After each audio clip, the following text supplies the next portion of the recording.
We're going back to Barbados now, where we're going to hear the Sephardic experience from Mr. Neil Rethman. The synagogue in Barbados dates from the 17th century. We're going to learn a little bit about it in the minutes to come. Neil, would you please take the floor? Thank you very much for what an honor to be here, really. Neil Rethman, you can tell from my accent I'm American, but I've been living in Barbados for 6 or 7 years. I'm really fascinated by the history here. We have very little time. I'm just going to get right into it. I do tours of the Nifei Israel Synagogue in Bridgetown. The tour usually lasts for an hour. I'm going to compress this into 10 minutes. So I'm just taking you briefly. This is a blow up of downtown Bridgetown in Barbados. The Nifei Israel Synagogue is here. Know where Swan Street is here. In the 17th, 18th, 19th, and 18th centuries, Swan Street, everybody called Jew Street. Not in a pejorative way. This is just where the Jews lived. It looked like the Lower East Side in New York. They had their shops and then they lived above their shops. But throughout this, as Minister Lane has noted, throughout the 17th, 18th, 19th century, Barbados had a very active Jewish community, and they were particularly active in this area. Today, the Jewish community in Barbados is 50 people, not families, people. I'm 2% of the population, the Jewish population, full time. We do have snowbirds who come and augment our community during the winter. So I'm going to just show you this clip very briefly. This is a 40-second clip. If you came to Barbados and visited the Nifei Israel Synagogue, if you were on a cruise ship or you were visiting us otherwise, this is what you would see. This is the mikveh right here. We won't have time to visit it in detail, but this whole compound, note this wall here. This is the Jewish quarter. It was here from 1654 is when we date it. I'm going to do a more comprehensive Jewish history tour in a second.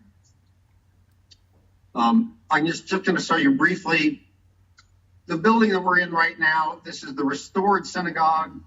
The first building was here in 1654.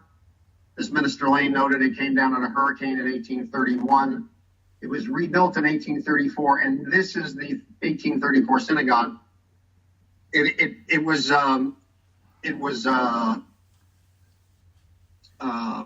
restored in 1985, actually, not 2008. 1985. So this is a timeline of Jewish history in Barbados. Simon Kreinman, who's the following speaker, he's going to cover this area. So I'm going to move on to the this blow up of the Sephardic history here, and I'm going to spend just 3 minutes on this. You can look at this in Wikipedia or wherever on your own. I'm going to spend 2 or 3 minutes on this history line, and then I want to share with you a very interesting historical document. We're going to add a little bit of scholarship to the presentation here. Very, very interesting document to show you. So the British arrived in 1627, as you know. They claimed the island. There's no indigenous population here. It's important to know who these original settlers are. These are British aristocrats. These are the children and grandchildren of British earls and dukes and lords that have lent money to the English kings. And they've been repaid with land in the New World. This is not how they wanted to get repaid, but that's what happened. The people that come here in 1627, these are aristocrats. They know nothing about work. These people have never worked a day in their lives. So the only way you can make a living in the New World is physical work. So they bring within their Irish indentured servants by the thousand. This is before the age of African slaves in Barbados. So that's the original settlement here in Barbados in 1627. 1654, this is actually how it happens. One morning in February 1654, these 3 big 3-masted sailing ships pull out of the harbor in Miston, Bridgetown Harbor, and they discharge, unannounced, nobody's expecting them, 285 Orthodox Sephardic Jews. These people are speaking Spanish and Portuguese. They've been fleeing the Portuguese Inquisition, which has arrived in Brazil. Jews are in Brazil in the 1630s under the protection of the Dutch West India Company. So They're kicked out of Portugal, they're kicked out of Brazil in 1654.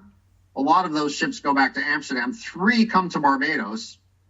And as some of you may know, Barbados, a British colony, England has banned Jews from living in the English domain since the year 1290. This is the famous Edict of Expulsion.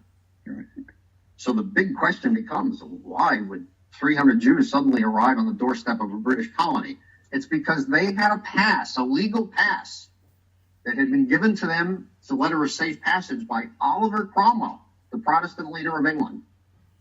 And that's going to be the document that I speed on to in a couple of minutes. So in 1739, there was a second synagogue in Barbados, up in Spitestown. This is an urban center north of Bridgetown. There was a wedding there. Some non-Jews were invited. People got drunk, and it turned into a pogrom. This is the only pogrom in Barbados history. We don't even know where the synagogue was today. It was burned to the ground. Apparently, nobody was killed. 1750 is the height of the Sephardic Jewish community in Barbados. There are 800 Jews here now, and that the white population, there are now African slaves here, but the white population has declined to 12,000. So Jews are about 5% of the population, and they're very active in the sugar trade. In the 1820s and 30s, the sugar trade collapses. A hurricane destroys the synagogue. The Jewish community still has money here, and they rebuild it in 1834, but it's not a very promising situation. In 1851, the last wedding is recorded at the synagogue, and in 1927, there are 2 Jews left in Barbados. One of them dies, and the other one sells the building to a law firm. In a few minutes, Simon Kreindler is going to pick up the rescue of the Sephardic synagogue by the Ashkenazi Jews who arrived in Barbados in the 30s, fleeing the Nazi Inquisition. So this is a depiction of how Jews might have looked when they arrived in Barbados in 1654. Oliver Cromwell was admitted the Jews to Barbados. He was not a theological friend of the Jews. This had nothing to do with him being friendly to Jews for theological reasons. He made a mercantile decision. The people that came from Brazil had a sugar factory on their ships, and they wanted to. Oliver Cromwell didn't want this sugar factory to go to another Dutch colony. He wanted it in British soil, so he wrote out a letter of safe passage. Back in the 18th century, time of sailing ships, a letter of safe passage is almost like a ticket. So several years ago, I was doing a tour at the synagogue in Barbados, and a guest in the synagogue raises his hand and says, "Where is this famous pass that Oliver Cromwell issued? Where is the pass?" I said, "To my knowledge, it's been lost, but the event was recorded in newspapers." So this man stands up and he says, "My name is Michael Stewart. I'm a 10th generation direct descendant of Oliver Cromwell. Wow. And I can get you a copy of this pass." 6 months later, he sends me a copy of this document. I'm showing you this document now. So this is look at page 135. This is page 135 of a book at the British Archive in Kew. And this is an administrative record of all the letters of safe passage that Oliver Cromwell ever issued during his regime. You can see in the left-hand column the name of the person, and then the content of the pass is described in the right-hand column. So I'm going to move down now and blow this up. Here is the pass issued to Abraham de Mercado.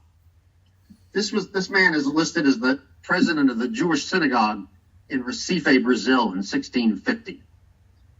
So Abraham de Mercado is carrying this pass issued by Oliver Cromwell, and he presents it to the governor of Barbados when he arrives in February of 1654. The pass he presented is lost, but this is the administrative record of that pass. Follow along with me. I'm going to translate from the archaic, legalistic English. This is his will. This is Oliver Cromwell's will. He requests you to permit and suffer Abraham de Mercado. You can read it clearly. A doctor of medicine. That's another reason why Oliver Cromwell had him come to Barbados. This guy was a physician. Of a city that I can't make out here. But then everybody look, this caret. Somebody has inserted in a different ink. There's a caret here. And it says, a Hebrew by nation. Whoops, sorry. Didn't mean to do that. So this is his will. He requests you to permit and suffer Abraham de Mercado, doctor of medicine, a Hebrew by nation, with David Raphael de Mercado, his son, to transport themselves to the island of Barbados without any hindrance or molestation, they carrying with them nothing prejudicial to the state. This is signed on 27th of April in 1655 at Whitehall, the center of government, by a man named Henry Lawrence. This is the president of Oliver Cromwell's Council of State.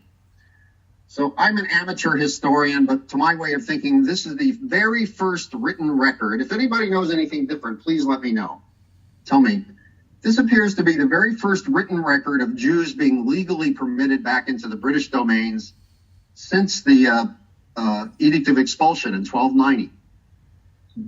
This particular document, dated 27 April 1655. My time is up. This is a beautiful photograph of the compound here in Barbados, taken on Purim in 2019 by Renee Salomon, a good friend of our community, the wife of a visiting rabbi. I just love to show that photo. This is Barbados at its best. I love Barbados. Neil, what a fascinating story. Oliver Cromwell, Letters of Safe Passage. Amazing. I'm looking forward to seeing the movie. It sounds so exciting. The history of how Jews put down roots in Barbados. Wonderful to hear you speak and to give us the scholarship that gives the basis of all of that. But now I want to hear the rest of the story. So we're going to go to Simon Quinlan. What about the Ashkenazi experience? What about how did the synagogue get rebuilt, renovated, and what's happened since? Thank you very much, everyone. A pleasure to be here. So this is a very short time frame in which I can try to do some justice to the Barbados Ashkenazi community, but I'm going to do it very, very briefly, and so I'll only end up giving you a few highlights of what are the highlights. So, excuse me a second. Okay, first slide. The very first Ashkenazim arrived in Barbados in 1932, in March or April. There were 3 members of the Altman family from Lublin, Poland: Moses Altman, his niece Dina, and her husband Moses Mass. They were followed in fairly short order by various members of their family and friends, all of them trying to escape the growing anti-Semitism and harsh economic conditions that were existent then in Europe. Next slide. No, you missed a slide. We need to go back one slide more. This one more back. Okay, because the Ashkenazi men who came to the island spoke little or no English and had very limited financial resources, peddling was the occupation most of them turned to. It was an occupation they would have been familiar with from Europe, and all it required was a suitcase to carry some small items such as pins, needles, spools of thread, dish towels, and maybe some other small items that the housewives who they would be approaching frequently required. Initially, the Ashkenazi peddlers walked the suburbs of Bridgetown, knocking on doors. However, as their English improved and their confidence grew, they traveled further afield, particularly those of them who were able to purchase bicycles. Peddlers were something of a novelty on the island in the 1930s, but Bajans generally responded to them very positively, and as far as I know, none of them ever encountered hostility or customers who failed to pay for their purchases, most of which, after all, were purchased on credit. Next slide.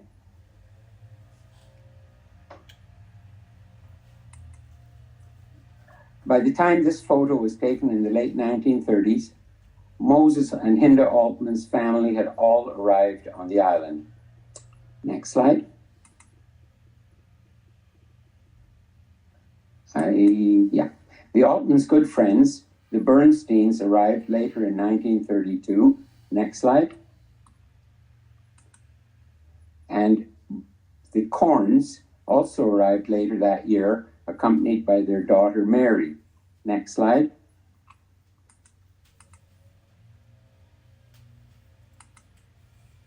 In 1933, Solomon Shore arrived and his friends, the Jozics, who came in 1934. Both families had been in Guatemala, in Central America, but were expelled by the country's anti-Semitic president, who had made peddling illegal as a way to get the Jews out of his country. The Shores and the Jozics returned to Poland, where they heard about their friends finding refuge in Barbados and followed them there. Next slide. My father arrived in 1934, and in 1936 was introduced to my mother, who had arrived with her family from Guatemala. They married in 1936, and I believe that their marriage was the first Ashkenazi marriage on the island. Next slide. The Ashkenazim were observant Jews, and after Moses Altman purchased his home, shown in this slide, on Hart's Gap, not far from Bridgetown, it became the place where the community gathered for Friday evening and high holiday services. Next slide. In the years leading up to the outbreak of World War II, other families arrived. Ultimately, there were about 40 families on the island. They're listed here, and they went on to found the Barbados Jewish community. Next slide. Most of the Ashkenazi men who started out peddling went on to open retail businesses on Swan Street in Bridgetown, which Neil mentioned before. And here you see a picture of Swan Street and the typical houses which still exist there to this day. The Sephardim who had preceded the Ashkenazim many years before ran their businesses on the ground level, and they had their living quarters upstairs. The Ashkenazim, however, used these buildings exclusively for business purposes. Next slide. This is a map of the Swan Street area in the 1930s to 1950s that I made. That's part of that book that you saw on Neil's presentation earlier on about the history of the Ashkenazi Jews in Barbados. Next slide. By the 1940s and 50s, many of the men who were in business in Swan Street realized there were opportunities to be had in wholesaling, and several of them established small factories. They included people like Moses Steinbach, pictured here, who started his Eileen shirt factory next door to his home and later moved it to Bridgetown. Also, Oscar Pillarsdorf started the Reliance shirt factory on Palmetto Street in Bridgetown. And Model Truss opened M. Truss and Company, making hats and handbags. Ernest Saunders started the Barbados Knitting and Spinning Mills, along with some partners, and Abraham Y. Chandler founded Barbados Draperies. Much later, Marshall Oran founded Oran Limited, making aluminum furniture, awnings, and so on, and Helen Raisman started Drapery Specialists. Next slide. In the 1960s, the community purchased a small bungalow, shown here, on Rockley Road, also not very far from Bridgetown, and converted it to a shul and named it Shar Tzedek, the Gates of Righteousness. In Neil's presentation, he mentioned the restoration of the former Sephardic synagogue. That is a huge subject all of its own, but that early Portuguese synagogue that was destroyed in the hurricane of 1831, rebuilt and rededicated in 1833, and then ultimately fell into disrepair and was sold when the last Sephardi Jew on the island, just before he died, it was sold in 1929, and the government of Barbados in the 1970s decided that they were going to demolish the building and replace it with a new Supreme Court building. The Ashkenazi community objected strenuously, and eventually, with a great deal of support worldwide, World Jewish Congress and other groups and individuals contributed to a restoration project that was completed in the 1980s, and that synagogue has subsequently been used by the Jewish community. I'll come to that in just a second. When the restoration was completed, the Ashkenazi community now alternated between using it during the tourist season, when there were more people around, and in the rest of the year, in the off season, would switch back to using the Synagogue that you see here. Next slide. So by the 1950s, the eldest children in the Ashkenazi community, almost all of them native-born Bajans, had either completed secondary school or were close to doing so. Eventually, most of them left the island either to continue their studies or find better employment opportunities elsewhere. Montreal, with its large Jewish community, was their preferred destination. Over time, their parents began following them. Some of the, quotes, children had by then married and even had children of their own. Many of the first generation ended up living in Montreal, and later some of them in Toronto as well, and they lived out their retirement years in those cities.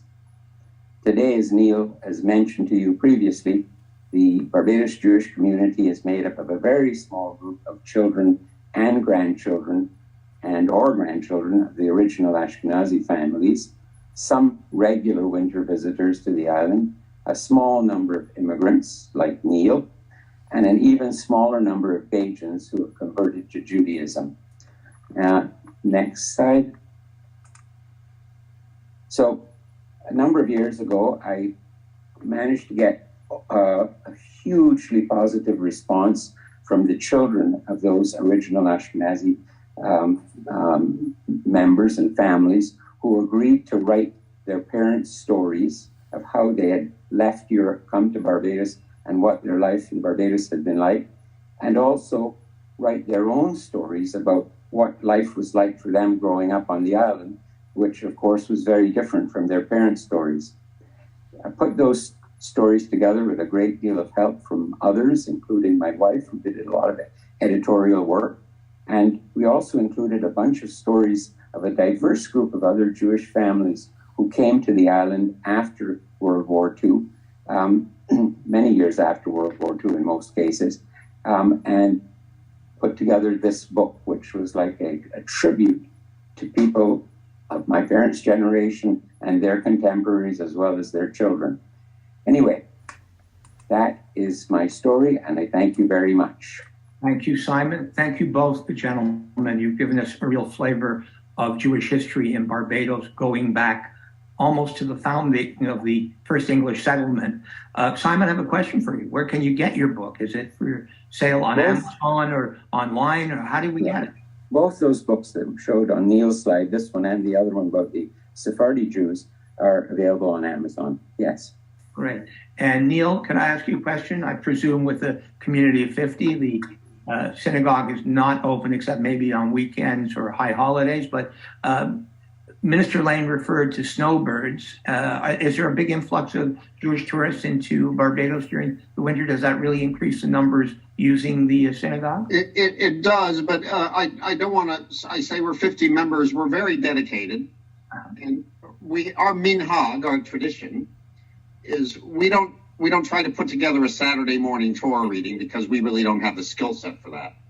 But we're very consistent about leading Friday night services, and we include Zoom participants, so we almost always get a minyan. And it's a Masorti synagogue, so we're counting men and women in our minyan, so it makes it easier. We're small but dedicated, and the demographics are improving. They're looking up. Okay, and anybody obviously is welcome on the island. They can just drop in. JewishBarbados.org. Please drop us a line. We're happy to guide you in your visit to Barbados.